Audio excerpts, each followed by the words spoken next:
Hello guys, welcome to my channel let's visualise India. आज का अपना टॉपिक है लैटिट्यूड फ्रॉम ज्योग्राफी। तो आज का स्टार्ट करते हैं अपना आज का वीडियो, आज का चैप्टर।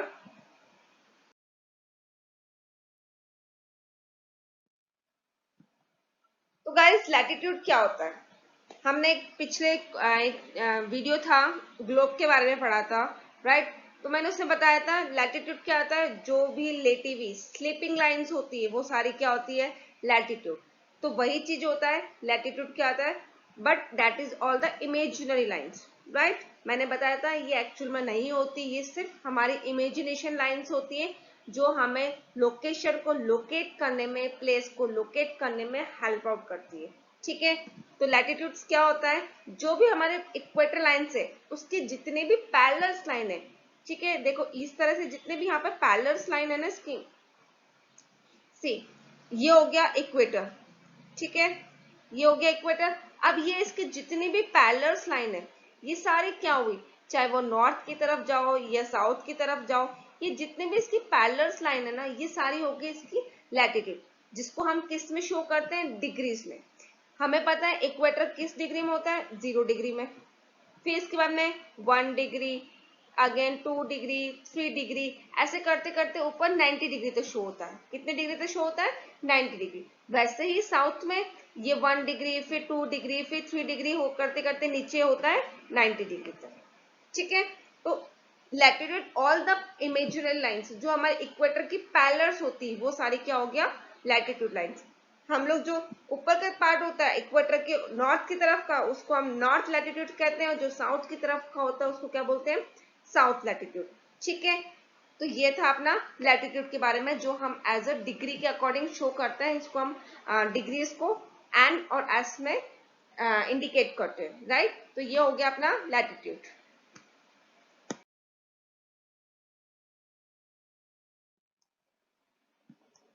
नेक्स्ट है लैटिट्यूड का ही। ये मैंने अपने लास्ट वीडियो में थोड़ा सा आपको हिंट दिया था कि ये 0 डिग्री में 90 डिग्री में किस तरह से हुआ। तो ये अपना पता है, जो बीच का सेंटर हो गया वो 0 डिग्री का हो गया। ठीक है, तो यहां से लेके जो नॉर्थ पोल की तरफ ये जो हमारी इक्वेटर लाइन है, ठीक है, ये इक्वेटर लाइन है, और ये जो उसका 90 डिग्री है नॉर्थ पोल, वो 90 डिग्री का हुआ।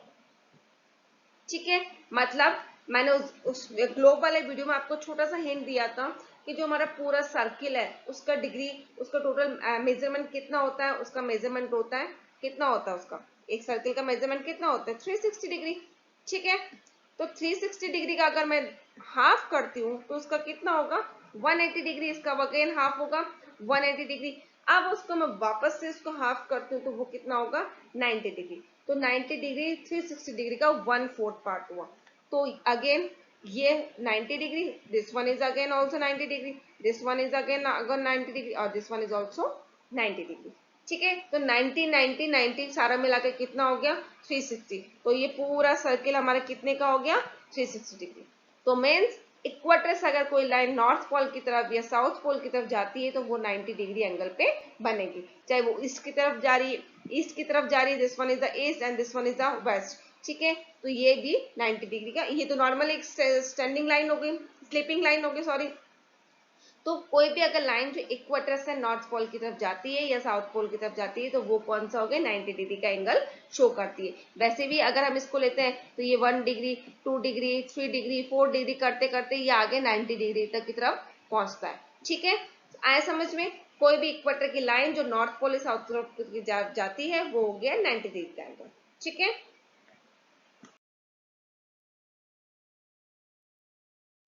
Next one is the important parallels of latitude. मैंने भी आपको बताया इक्वेटर के साथ में जो भी ऊपर की तरफ, नॉर्थ की तरफ या साउथ की तरफ जो लाइंस जाती हैं, जो उसकी पैरेलल लाइंस होती है, वो आपस में सारी पैरेलल्स होते हैं। ठीक है, इनका मेजरमेंट, पैरेलल लाइन क्या होती है? जिनका आपस का डिस्टेंस बिल्कुल बराबर हो, तो वो सारी लाइंस क्या होगी? Parallel lines, right? तो कुछ इंपॉर्टेंट, नॉर्मली हम अर्थ का लेते हैं तो कितने जो कितने पैरेलल्स हो गए, मेन पॉइंट कौन कौन से हो गए? मेन पॉइंट एक बीच की लाइन हो गई इक्वेटर, ऊपर की तरफ नॉर्थ पोल, नीचे की तरफ साउथ पोल। लेकिन इसके अलावा भी पैरेलल लाइंस होती है जो इंपॉर्टेंट है। वो इंपॉर्टेंट किस वजह से हुआ? वो इंपॉर्टेंट उनका टेम्परेचर की वजह से, उनके हीट जोन की वजह से हुआ, जो हम आगे वाली स्लाइड्स में पढ़ेंगे, राइट? अभी इसके हम जो इंपॉर्टेंट पैरेलल लाइन कौन कौन सी हुई? एक ट्रॉपिक ऑफ कैंसर है, topic of Capricorn in the southern hemisphere, Arctic circle and Antarctic circle. ये इतने 23.5 डिग्री नॉर्थ मैंने आपको बताया था ग्लोब वीडियो में कि हम नॉर्थ और साउथ को इसको इंडिकेट करते हैं। क्यों करते हैं? क्योंकि हमें पता चले कि वो नॉर्थ में है या साउथ में, इक्वेटर के ऊपर है इक्वेटर के नीचे है।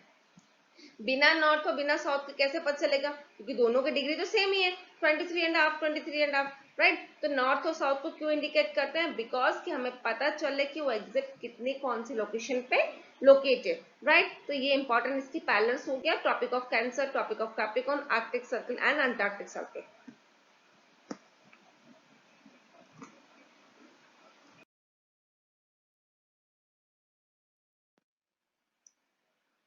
तो ये एक पिक्चर है अपनी अर्थ की पूरी, जिसमें सारे जो इंपॉर्टेंट पैरेलल्स है वो इसमें शो हुआ है कितने डिग्री के साथ, ठीक है। This one is the equator line जो हमारे 0 डिग्री पर है, ये हमें पता ही है, हम कितनी बार पढ़ चुके हैं। ये इमेजिनरी लाइंस होती है, जो इक्वेटर है बिल्कुल इमेजिनरी लाइंस होती है जो बिल्कुल मिड ऑफ द अर्थ से जाती है, राइट। तो ये अर्थ को दो पार्ट में डिवाइड कर दी, नॉर्दर्न हेमिस्फीयर और सदर्न हेमिस्फीयर में, ठीक है। अब tropic of cancer at the 23.5 degree at the north, फिर Arctic circle 66.5 degree at the north and the north pole is 90 degree at the north, ठीक है। ये मैंने आपको बताया था कि हम नॉर्थ और साउथ को इंडिकेट करते हैं कि हमें पता चले कि नॉर्थ में लोकेट है या साउथ में लोकेट है। Topic of Capricorn eight the 23.5 degree south and Antarctic circle is 66.5 degree at the south. अब अगर नॉर्मली आप लोग के दिमाग में आया होगा कि यार इसको 23.5 पे क्यों किया, 24 पे क्यों नहीं किया, ये 23 पे क्यों नहीं किया, 26 पे क्यों नहीं किया, 30 पे क्यों नहीं किया। इसके पीछे हमने ये ऐसे ही लोकेट नहीं करा, इनका नाम ऐसे ही जो इनको लोकेट करने के पीछे है इसको ऐसे ही लोकेट नहीं किया, इसके पीछे भी एक रीजन है। इसका रीजन क्या है कि जैसे ये हो गया, सपोज कर लो यहाँ पे सन है, राइट, ये आ रही है सनराइज, ठीक है, ये सारी सनराइज है। अब सनरेज जैसे आ रही है, जो सामने का है ये हमारा हीट जोन्स में हमें पूरा क्लियरली पढ़ेंगे कि जो सनरेज आती है जिस तरफ से इनकी हीट का जो रेस पड़ती है उसके अकॉर्डिंग इसको डिवाइड कर दिया गया। अब हम इसके नेक्स्ट वीडियो में इसके जो नेक्स्ट स्लाइड्स है उसमें पढ़ेंगे हीट जोन्स, उसमें हम इसको पूरा क्लियरली पढ़ेंगे, ठीक है। ये जो सनरेज होती है उसकी वजह से इसका इंडिकेशन, उसके वजह से इसको डिवाइड किया गया, अंटार्कटिक सर्कल को, कैप्रिकॉर्न को, इनके लोकेशन जो डिवाइड किया गया, ठीक है। तो अब नेक्स्ट पढ़ते हैं अपना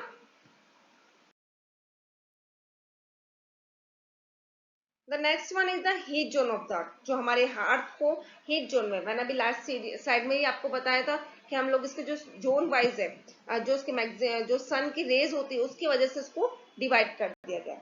ये अब आपको क्लियरली समझ में आएगा। ये हमारी सन रेज आ रही है, ठीक है। ये बिल्कुल जो सन रेज बिल्कुल जो सीधे आएगी वो हो गया कौन सा, टॉरिड जोन, या इसको ट्रॉपिकल जोन भी कहते हैं। बिल्कुल इसमें सनरेज, इसमें बहुत ज्यादा हाई टेम्परेचर रहेगा, गर्मी बहुत ज्यादा रहेगी। क्यों? क्योंकि सनरेज बिल्कुल सीधी आ रही है। अब जो टेम्परेट जोन होगा ये, ठीक है, ट्रॉपिकल और पढ़ा आपने, टॉरिड जोन पढ़ा, ये temperate zone, this one is the temperate zone. Temperate zone में हल्की सी लाइन जो सनरेज होगी वो स्लैंटिंग होगी, मतलब टेढ़ी होगी, दिस वन, ठीक है। तो थोड़ी सी अगर जब सनरेज टेढ़ी आती है तो वो एग्जैक्ट सीधी नहीं आती, तो वो गर्म, जैसे दोपहर के टाइम पे गर्मी ज्यादा होती है, क्यों? क्योंकि सन बिल्कुल हमारे सर पे होता है, बिल्कुल हमारे ऊपर होता है, तो वो बहुत ज्यादा हीट दे रहा है। लेकिन शाम को क्या, जब सन ढलने वाला होता है तो सनरेज हल्का हल्का टेढ़ी हो जाती है, स्लैंटिंग हो जाती है। सनरेज ढीली, जो स्लैंटिंग होगी, टेढ़ी होगी, तो वो हीट कम मिलेगी, गर्मी कम रहेगी। तो यहाँ का टेम्परेचर कैसा था, मॉडरेट, ना ज्यादा गर्म ना ज्यादा ठंडा, right. The next one is the freezes zone, जहां पे ये पोलर जोन भी बोलते हैं इसको। इस जोन में फ्रीजिस जोन क्यों बोलते हैं? बिकॉज यहाँ पे बिल्कुल भी सनरेज ना के बराबर पहुंचती है, बिल्कुल ना के बहुत ही कम, ठीक है। तो यहाँ पे हीट नहीं पहुंचेगी तो ऑब्वियसली बिल्कुल जम जाएगा, एकदम ठंडा रहेगा, एकदम फ्रीजेड रहेगा, यहाँ बहुत ज्यादा बर्फ भी पाई जाती है, ठीक है। तो समझ में आया हमारे हीट जोन को, हमारे अर्थ को किस अकॉर्डिंग डिवाइड किया गया, torrid zone, temperate zone and frigid zone, ठीक है। और इसी अकॉर्डिंग इनको Tropic of Cancer, Tropic of Capricorn, ठीक है, अंटार्कटिक सर्कल और ये आर्कटिक सर्कल, ये इसी अकॉर्डिंग इनको इतने ही डिग्री पे, जैसे जैसे हीट जोन है वैसे वैसे इनके डिग्री के अकॉर्डिंग इनको जोन में, इनके पैरेलल लाइन को, इंपॉर्टेंट पैरेलल लाइन का नाम दिया गया, इनको सेट किया गया, ठीक है। जितने डिग्री पे सनराइज चेंज होती है, उस सन जो रेस पहुंचती है, जैसे ट्रॉपिक ऑफ कैंसर पे बहुत ज्यादा हो रहा है, ठीक है, टेम्परेट हो रहा मतलब बहुत ज्यादा गर्म नहीं है। फिर टॉरिड जोन में बहुत ज्यादा गर्मी हो रही है, इक्वेटर जो बिल्कुल जाती है वो बहुत ज्यादा गर्म, बिल्कुल सनरेज सीधी आ रही है। टेम्परेट जोन पे हल्का पड़ता है क्योंकि स्लैंटिंग होती है। फ्रिजिड जोन पे बहुत कम होता है, सनरेज बहुत कम होती है, तो वहां पे फ्रिजिड रहता है, बहुत ज्यादा ठंडा रहता है। ठीक है गाइस, समझ में आया हीट जोन के बारे में। हमारे पूरे अर्थ को 3 पार्ट में डिवाइड किया गया सन रेज के अकॉर्डिंग। जैसे सन ज्यादा है तो वहां पे गर्मी ज्यादा है, सन रेज कम है तो वहां पे गर्मी कम है, और जहां पे बिल्कुल ना के बराबर है वहां पे एकदम ठंडा मौसम। ठीक है,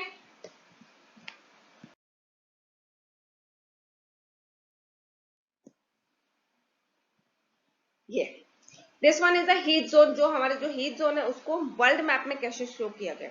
अब आप देखिए, जो ये हमारे इक्वेटर पार्ट है, जो ये हमारा टॉरिड जोन हो गया, जहाँ पे सन की रेज बिल्कुल सीधी पहुंच रही है, तो ये पूरा गर्म एरिया है। यहाँ पे बहुत ज्यादा गर्म पड़ती है, ठंड गर्मी पड़ती है। ठीक है, क्योंकि सनरेज बिल्कुल यहाँ से सनरेज आ रही है। ठीक है, तो ये बिल्कुल ये पार्ट बिल्कुल, ये देखो बिल्कुल सीधी सनरेज आएगी ऑब्वियसली। ठीक है, तो यहाँ पे बहुत ज्यादा गर्मी पड़ेगी, बिल्कुल सनराइज, तो ये पूरा पार्ट में बहुत ज्यादा गर्मी पड़ती है। ये वाला हो गया टेम्परेट जोन, मतलब मॉडरेट टेम्परेचर, मतलब सनराइज स्लैंटिंग आ रही है, तो मतलब यहाँ गर्मी भी कम पड़ेगी, लेकिन गर्मी कम रहती है, राइट। और ये हो गया हमारा फ्रीजिड जोन, जहाँ पे सनराइज बिल्कुल ना के बराबर होती है, बिल्कुल कम होती है।